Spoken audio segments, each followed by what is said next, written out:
actually have spent all my life in the city and been a Mumbaikar if I had stayed on at the BARC, the Bhabha Economic Research Center. And why did I go back to my hometown, Dehradun? And why do I do what I do today? It's a combination of the fact that I learned a lot from women in my region in the Himalaya. Peasant women, never been to school, top biodiversity experts, changed the policies of this country. The policies that used to say the most important product of the Himalaya is timber, and they changed it to the most important product of the forests of the Himalaya is soil and water and pure air. This was the movement Chipko. And in the 70s, I got involved as a volunteer. And can you imagine just the deepest love for the forests, bringing about a change through a totally non-violent movement? It opened my eyes to another way of looking at the world. And I learned two lessons then. First, that nature is not out there. We are part of it. And second, that protecting nature is not a luxury. Our Prime Minister still needs to learn a few lessons from women like that, who thinks environmentalism is a problem because it interferes with growth. It's not a problem because the very foundation of every economic activity is the rivers and the land and the forests and the biodiversity. And all the top readers are gathered right now in Cancun, trying to figure out how to avoid disastrous climate change. But the lobbies that have caused climate change are preventing it from happening. If you just look at what's happening in the area of food, and it's delightful to be here with you all opposite a kitchen. Very rare to have food for thought and food for the body in the same space. So congratulations to the organizers for choosing this venue. Now, what's the reality of food in India right now? First, that on different approximations, between half to 3/4 of this country isn't eating enough. At a global level, 1 billion people are going hungry. Another thing unprecedented in our long, long history, in one decade, from 1997 to 2007, 200,000 farmers have committed suicide. 1 million children are dying every year in this country for lack of food. And there are studies done in Maharashtra, in Thane, which show that in the tribal areas before 91, before the new economic policies, there wasn't dramatic hunger, but now there is. We are giving 1.3 trillion rupees, that's bigger than our defense budget, as subsidies for poisoning our soil for synthetic fertilizers.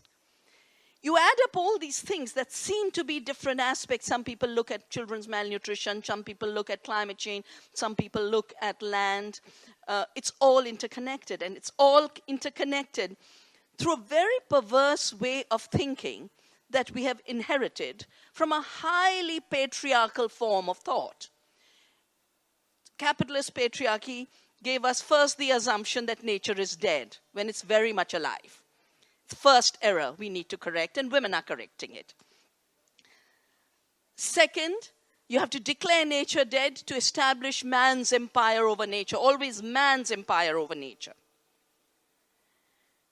That means all species can be exterminated, people can be dispossessed. It was actually called by Bacon the birth of masculine time.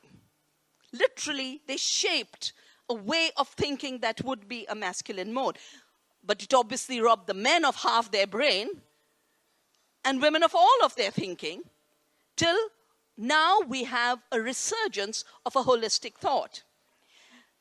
Inevitable consequences of it, a mechanistic view of the world that could not see interconnections, that could not see cycles. And the second thing I love about this space is the circles, not linear benches. We're all sitting in circles. Now, if only we could think in terms of circles and cycles, We just had a performance about the rivers. Yesterday I was in IIT Kanpur to discuss the whole issue of the cleaning of the Gangas, which, as you know, the government is finding very difficult in spite of spending millions. They can't get it right.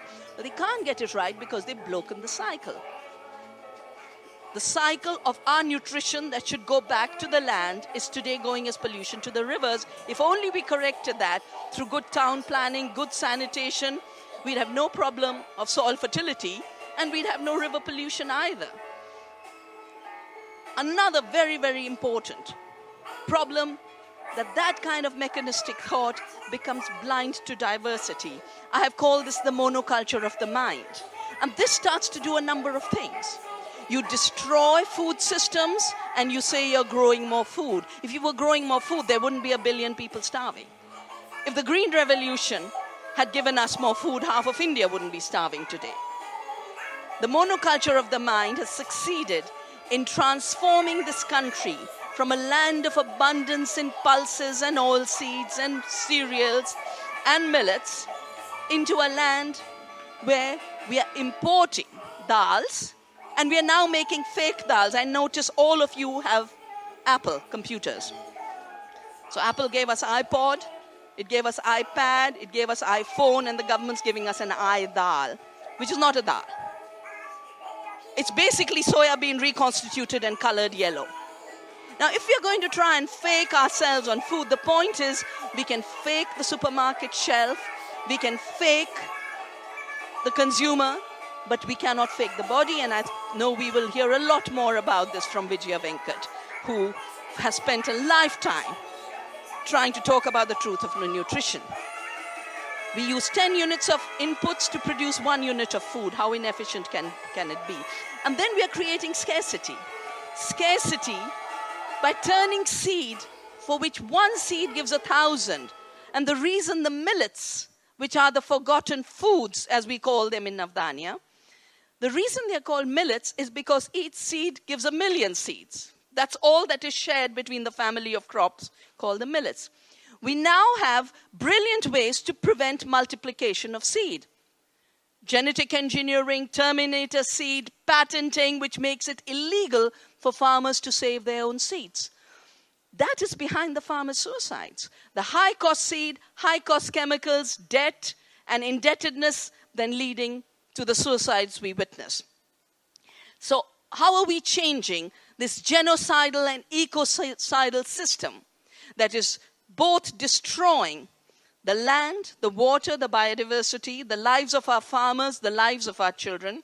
First, by recognizing one simple thing, that biodiversity is not a problem. The diversity of species, that is the base on which we produce our food.